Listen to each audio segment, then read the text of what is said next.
Abre a sua Bíblia em João 10:10.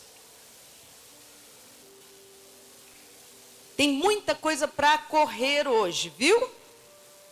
Nós vamos ter uma apresentação que não é nem 10, é 1000, da Casa Juvenil Vida Nova. Vai ser muito bonito.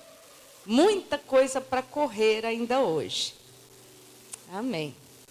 João, Evangelho de João, capítulo 10, versículo 10. Você abriu? Amém? Quem tem mais facilidade, ajuda a irmã do lado, que não tem facilidade. Pode abrir o aplicativo aí do celular também. É importante você acompanhar a palavra. Pronto? Então, vamos orar? Senhor, me ajuda a passar o que o Senhor colocou no meu coração.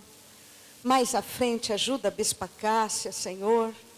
Oh Deus, estão aqui mulheres que querem receber do Espírito Santo. Nós precisamos de Ti, Pai. Nós precisamos de Deus. Precisamos de Jesus na nossa vida. Então ajuda-nos a passar, ó Deus, aquilo que o Senhor tem colocado em nosso coração. Ó Deus, e dá-nos vida e vida em abundância, porque é isso que diz a Tua palavra. Em nome de Jesus nós te pedimos. Amém. João 10:10, quem sabe de cor? Agora você já viu, não adianta. Agora não é de cor, você já viu? Então vamos lá, vamos olhar lá para o telão e vamos falar. O ladrão vem somente para roubar, matar e destruir. Eu vim para que tenham vida e vida em abundância. Tem uma tradução que fala, e vida em plenitude. A Bíblia judaica fala vida no sentido completo, vida transbordante. Alguma coisa neste sentido. Eu vim para que tenham vida e vida em abundância. Quando a gente fala vida em abundância, qual é a primeira figura que vem na sua mente? O que você pensa? Alguém me disse uma coisa mais ou menos assim, bispa, eu penso assim, uma praia, sabe aquela praia, eu não sei se você já esteve lá em Maceió, no Nordeste, é lindo lá, né? Aquela praia de Maceió, lá do Nordeste, gente, é azul, é o único lugar que eu vi que o mar é azul, e é lindo, um azul transparente, uma coisa linda. Então, tem gente que pensa assim, vida em abundância, já pensa assim, um mar, uma casa com uns 3, 4 carros na garagem. E eu não preciso falar que essa praia e esse mar é o quintal da sua casa. Aí você fala assim, bispa, tudo de bom, bispa. Uma vez uma mulher falou uma coisa parecida para mim, para a Bispa Cássia. Falou, meu problema é meu quintal. E nós falamos, meu problema é meu quintal. É porque é a praia, bispa. Eu falei, meu Deus. Jesus de misericórdia. Mas o que a Bíblia diz a respeito de vida em abundância, o que Jesus quis dizer com vida em abundância, não quer dizer bens materiais. Não quer dizer 3, 4 carros na garagem, se bem que nada contra. Se você puder ter, melhor. Mas não é isso, não é a isto que a palavra de Deus está se referindo quando fala de vida e vida em abundância. Eu queria que você voltasse os seus olhos aqui para João, capítulo 10 mesmo, no versículo 7, Jesus diz o seguinte, Jesus, pois, lhes afirmou de novo, em verdade vos digo, eu sou a porta das ovelhas. Todos quantos vieram antes de mim são ladrões e salteadores, mas as ovelhas não lhes deram ouvidos. Eu sou a porta, se alguém entrar por mim, será salvo, entrará, sairá e achará pastagem. No versículo 11, que é o versículo depois do versículo que nós lemos, Jesus diz o seguinte: eu sou o bom pastor. O bom pastor dá a vida pelas ovelhas. O mercenário, ou o que é simplesmente assalariado, que não é pastor, a quem não pertencem as ovelhas, vê vir o lobo e abandona as ovelhas e foge. Então o lobo as arrebata e dispersa. O mercenário foge porque é mercenário e não tem cuidado das ovelhas. Eu sou o bom pastor. Conheço as minhas ovelhas e elas me conhecem a mim. Oh, aleluia! Você sabe o que é vida em abundância, segundo a palavra de Deus, minha querida? Vida em abundância, segundo a palavra de Deus, é ter Jesus como seu Senhor e Salvador.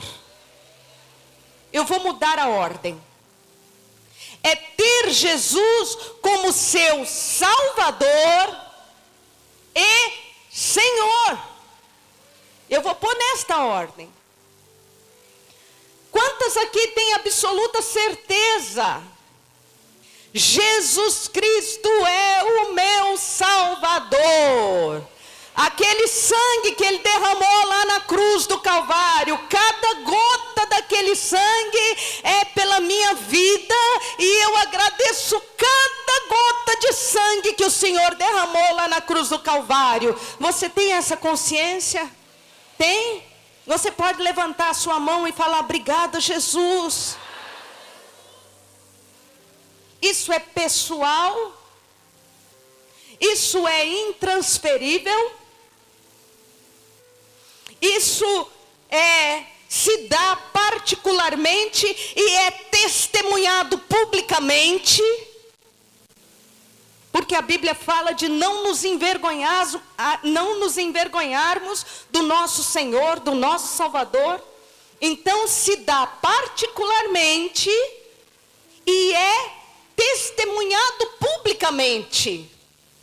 Se a sua fé em Jesus não mudou a sua vida, de fato, ela ainda não é fé. A fé em Jesus, a salvação muda a nossa vida, muda a minha maneira de pensar, muda o meu comportamento. De maneira que existem pessoas que são tão fáceis de amar, tão maravilhosas, não são? Fáceis de amar, docinho. E tem gente que é azedo, igual um limãozinho, daqueles bem azedinhos.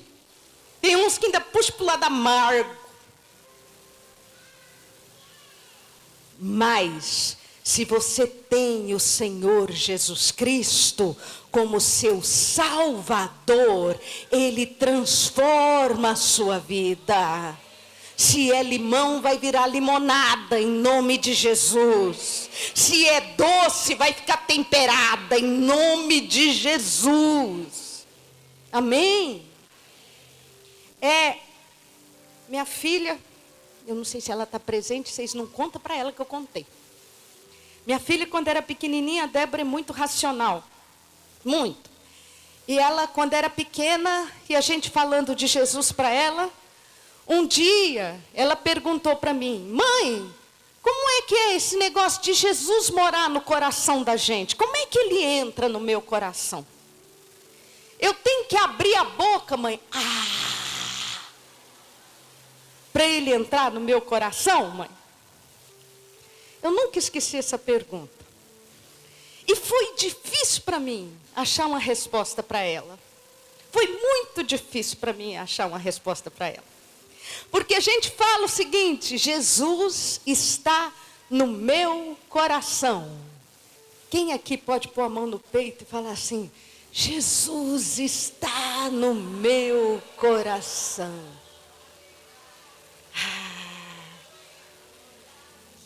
Você não sente gozo e alegria só de falar isso?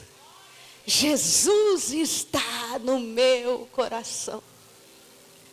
E aí Maria perguntou para o anjo, porque o anjo chegou e falou para Maria: há de se gerar em ti um ser divino. Não foi isso que o anjo falou? Em outras palavras, você vai ficar grávida do Altíssimo. E ela virou para Jesus e falou assim: como é que isso vai se dar? Eu não conheço homem nenhum. Como é que isto vai acontecer? Parecido com a pergunta que a minha filha fez para mim.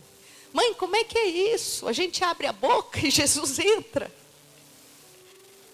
E o anjo respondeu para Maria: descerá sobre ti o Espírito Santo, e o poder do Altíssimo te encontrará, e o ente que será gerado em ti será santo do Altíssimo. Sabe como é que o Jesus é gerado dentro do seu coração? Sabe como é que Jesus que entra esse Espírito, essa coisa de novo nascimento em nós? Quando o Espírito Santo desce sobre a sua vida, e o Espírito Santo gera o Senhor Jesus Cristo no seu coração. Levanta a sua mão e fala: Espírito Santo, enche a minha vida. Ah, não, levanta sim, querida, fala: Espírito Santo, vem sobre mim. Oh Deus, se você não teve essa experiência de novo nascimento, e se você levantou a mão agora, dizendo: Espírito Santo, enche a minha vida, eu quero te dar a notícia boa, de que você está nascendo de novo, nesse instante. Glória a Deus. Descerá sobre ti o Espírito Santo, e o poder do Altíssimo te envolverá, e Ele vai gerar Jesus no seu coração. Mas a vida abundante é mais do que somente ser salva. Ai, Jesus. Vida abundante é mais do que somente ser salva. Salva você está. Salva você é. Nosso passaporte está carimbado, não é?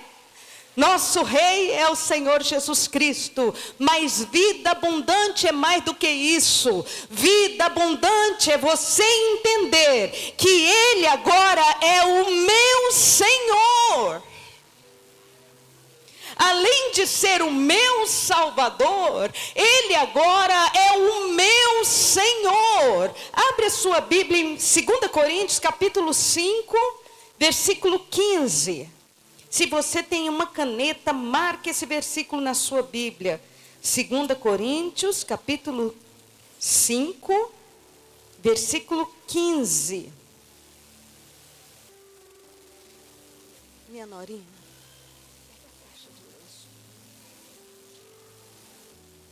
2 Coríntios 5,15. Vamos ler juntas? Somos mulheres aqui, não é? Temos um irmão aqui na frente abençoado. Acho que ele não é o único bendito fruto, não. Deve ter outros. Abençoado por Deus. Obrigada. Vamos ler juntas o versículo? Vou contar até 3 e você lê junto comigo, bem forte. Vamos lá? 1, 2, 3. E ele...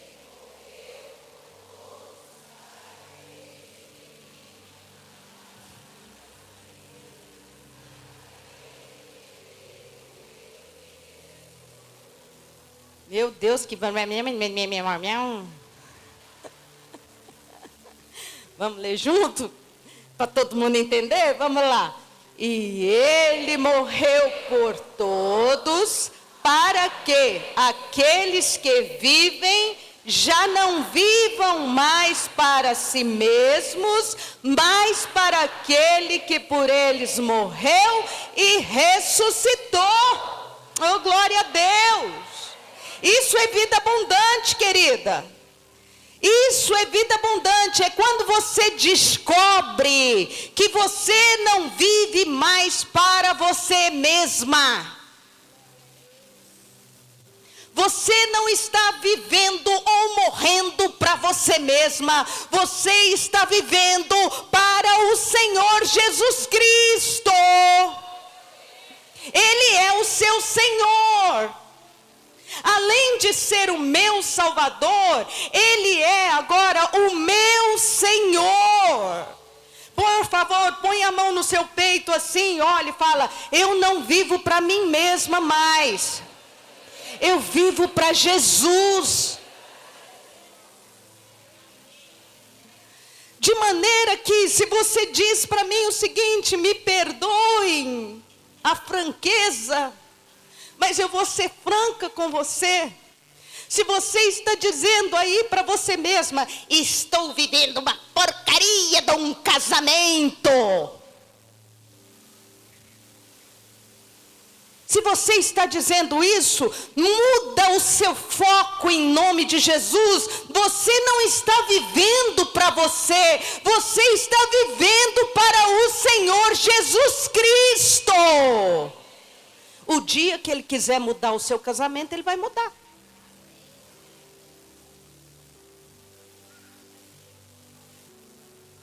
Ô bispa, mas eu não estou feliz com a minha profissão. Pois muito bem, Deus nos dá N oportunidades, Deus nos dá escolhas sem limite, nós podemos escolher. Você pode escolher, você pode mudar de caminho, mas você não está vivendo para você, você está vivendo para glorificar o nome do Senhor Jesus Cristo.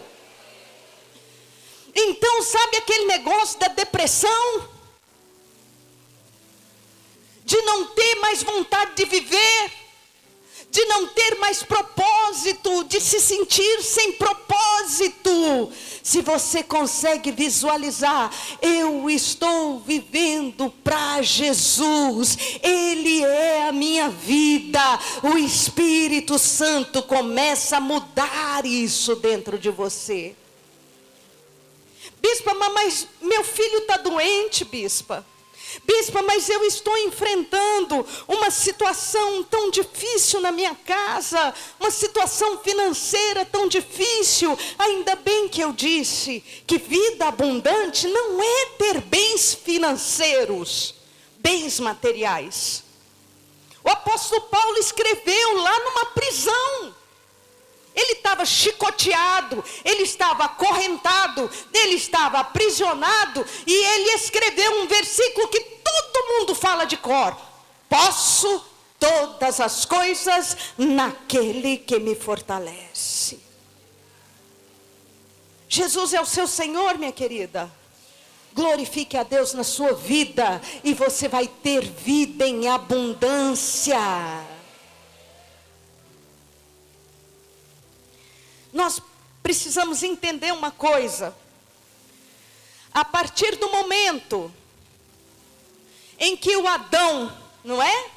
O humano, aquele que Deus criou, a sua imagem e a sua semelhança, e criou para a sua glória, criou para ter comunhão com Ele. A partir do momento em que Adão deu as costas, virou as costas para Deus, Adão deixou com que entrasse o mal neste mundo. Existe uma tremenda desordem, não existe? Hoje você, é só olhar, ter um pouquinho de percepção, você vê. O mundo está em caos. Nós vemos hoje, assistimos hoje pela televisão, cidades e cidades sendo destruídas pela guerra. Povos sendo destruídos pela fome. Pessoas que não têm mais pátria, não sabem nem quem são. Nós não precisamos ir longe. Nós vivemos uma situação de caos no Brasil. Gente, quando eu penso que um mosquito, que é fruto de falta de saneamento básico, acaba com o ser humano, pica uma pessoa e mata. Olha que horror. Olha que horror. Olha que horror. Então nós estamos vivendo esse caos. É um caos que vem de geração em geração, de geração em geração. E Jesus Cristo vai voltar. Ele vai voltar. Só que ele não vai voltar se a igreja não se posicionar. É essa minha angústia, é essa angústia de quem entende, é essa angústia dos sacerdotes. Porque Jesus não volta se a igreja não se posicionar. Jesus se entregou para salvar. Agora a igreja precisa se entregar para que venha o reino de Deus a esta terra. Para que o Senhor seja entronizado nesta terra. Nós precisamos viver o reino de Deus. Isso é vida em abundância.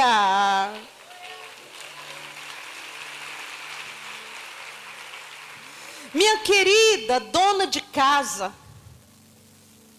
você que ama a sua casa, como eu amo a minha casa, não é? Esses dias, são 4 netinhos, né? 4 abençoados, e minha casa é casa de vó, gente, de maneira que, de vez em quando, você chega lá e encontra alguma coisa pendurada no teto, porque é casa de vó. Aí esses dias eu olhei assim e falei, gente, minha casa está pelada de enfeite. Não tem enfeite mais. Aí eu dei um jeito, sabe, Bispa Cássia? Fui lá, arrumei uns enfeites, umas coisas, pus uns enfeitinhos, umas florzinhas aqui e ali, né? Amo a minha casa. Você, dona de casa, viva a vida dentro da sua casa para a honra e glória do Senhor Jesus Cristo. Faça o melhor que você pode dentro da sua casa. Não é porque o marido vai ver ou deixar de ver. Não é porque vai receber visita. É porque você ama o Senhor Jesus Cristo. Querida estudante, quantas estudantes maravilhosas, abençoadas temos aqui? Levanta a sua mão, ó. Esses dias eu vi uma música que fala coração de estudante. Quantas estudantes tem aqui? Isso, são muitas. Estude para a maior honra e glória do nome do Senhor Jesus Cristo. Você tem um propósito. É honrar a Ele. Ele é a nossa vida em abundância. Cadê as empresárias? Eu sei que tem empresárias, profissionais liberais. Profissional liberal, gente, é aquela que você é a sua patroa. Aquelas comerciantes, quem é assim? Faz um tchau para mim aqui.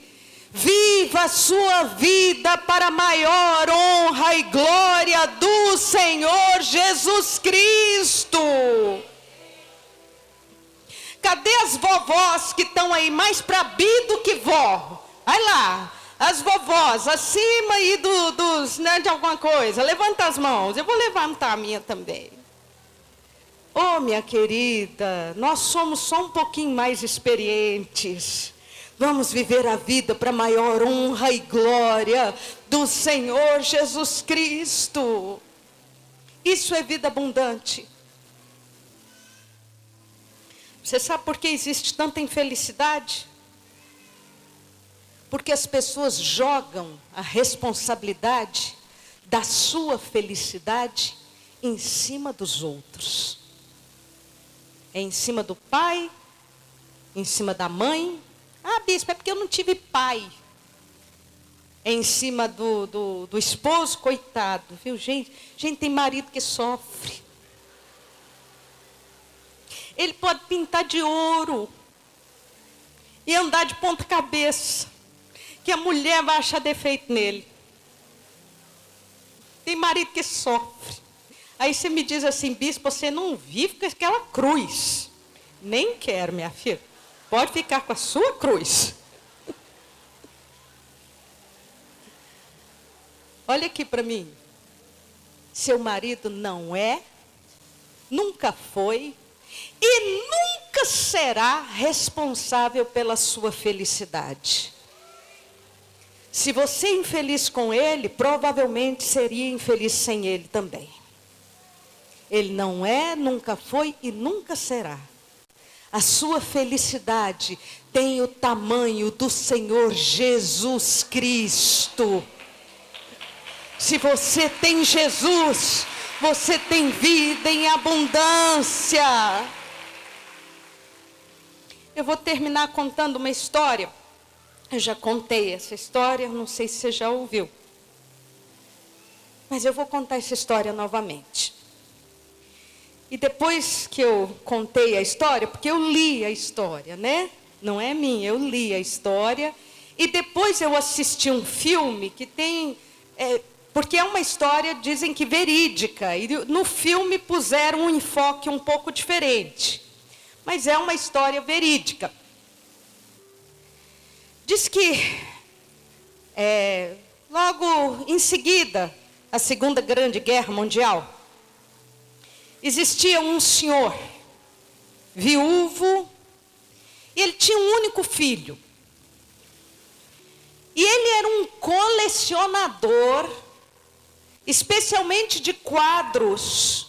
A alegria dele era quadros, e quadros de artistas famosíssimos. Eram milhões de dólares que ele tinha nos quadros. Milhões de dólares. Ele era um colecionador. E ele tinha um único filho. E este filho foi à guerra. Se alistou, foi convocado e foi à guerra.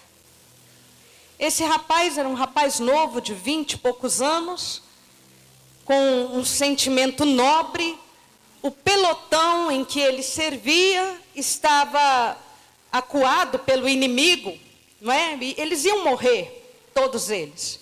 E esse rapaz virou e chamou alguns outros rapazes ali, virou e falou assim: olha, eu vou correr por aqui, eu vou chamar a atenção do inimigo por aqui, e você foge para o outro lado e leva o pelotão embora. Eles tentaram de todo jeito dissuadir o rapaz disso, porque ele era um suicídio, né? Ele entregar a vida pelos outros. Tentaram dissuadir, mas não teve jeito. Ele se desfez dos rapazes que estavam tentando convencer ele ao contrário, e foi numa direção, fez barulho, chamou atenção, atirou. Eu sei que o inimigo virou tudo contra ele e os outros fugiram. E ele morreu. Ele salvou a vida do pelotão e morreu. Aquele pai, foi um luto assim para aquele pai sem tamanho. Ele era um senhor já de idade e ele não conseguiu se recuperar nunca daquele luto, daquela tristeza. Nunca. Um dia bateram na porta da casa dele, alguns rapazes, chegaram para ele e entregaram um quadro para ele. E o quadro era o retrato pintado do filho. Eles tinham um retratinho do companheiro que salvou a vida deles. Eles deram para uma pessoa dessas que fica pintando na praça, que não tem muito valor financeiro esse tipo de quadro. Mas eles deram para o rapaz fez a pintura do filho daquele senhor, e eles foram lá e entregaram em agradecimento pela vida que ele salvou, a própria vida. Este quadro, apesar de não ter valor artístico, foi o de maior valor para aquele homem. Ele botou o quadro no lugar de honra da casa. Ele passava horas na frente do quadro, conversando com o quadro, chorando. Ele vai dizer: mas isso é idolatria. Deixa a idolatria para lá. Era a dor do homem. Bom, o senhor morreu. E foram fazer um leilão das obras dele. Foram leiloar. Ele não tinha descendentes, tinha só o filho que morreu. Foram leiloar as obras dele. Fizeram lá na cidade, anunciaram, e muitos colecionadores estavam ali presentes para adquirir as obras de arte. E começaram, estava aquele rebuliço, né? Anunciaram o início do leilão, né? Bater na mesa lá, vai começar o leilão, tal. Todo mundo fez silêncio e tal. A primeira obra a ser leiloada é o quadro O Filho.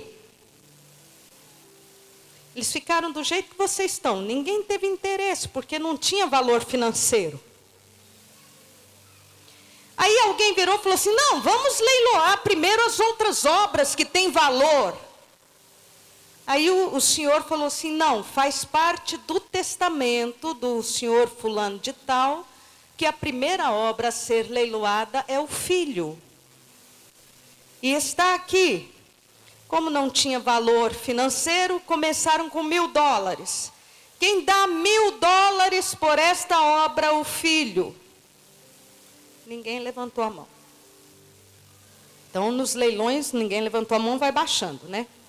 $800, $500, ninguém levantou a mão. $400, $100, ninguém levantou a mão. Quando chegou na quantia de $30, um senhorzinho lá atrás, de cabeça branca, levantou a mão e falou, eu dou $30. Vendido para o senhor, vem aqui na frente. O senhorzinho foi lá na frente. Aí perguntaram para ele, por que você quer comprar esta obra? Aí ele falou, eu era jardineiro na casa desse senhor fulano de tal, e eu vi o filho dele crescer. Como ele, eu também tinha muito amor por aquele jovem. Mas o sofrimento dele com a perda daquele jovem foi tremendo. De maneira que o quadro mais valioso desta coleção toda é esse, o filho. Aí quem estava lá na direção do leilão bateu e falou, vendido para o senhor fulano de tal, o quadro filho, pois muito bem, o leilão acabou. E foi um alvoroço, né, gente? Como assim o leilão acabou? Não, agora é que vai começar as obras de arte, agora. Não, leilão acabado. Quem tem o filho tem tudo. Está escrito no testamento dele. Quem tem o filho tem tudo. $milhões. Com Jesus é a mesma coisa, meu amor. Quem tem o filho tem tudo. Se você deixar que o Espírito Santo desça sobre a sua vida, se você deixar que ele gere Jesus na sua vida, você tem vida, você tem saúde, você tem paz, você tem harmonia, você vence as frustrações, você vence as dificuldades, porque quem tem o filho tem tudo. Glória a Deus. Aleluia.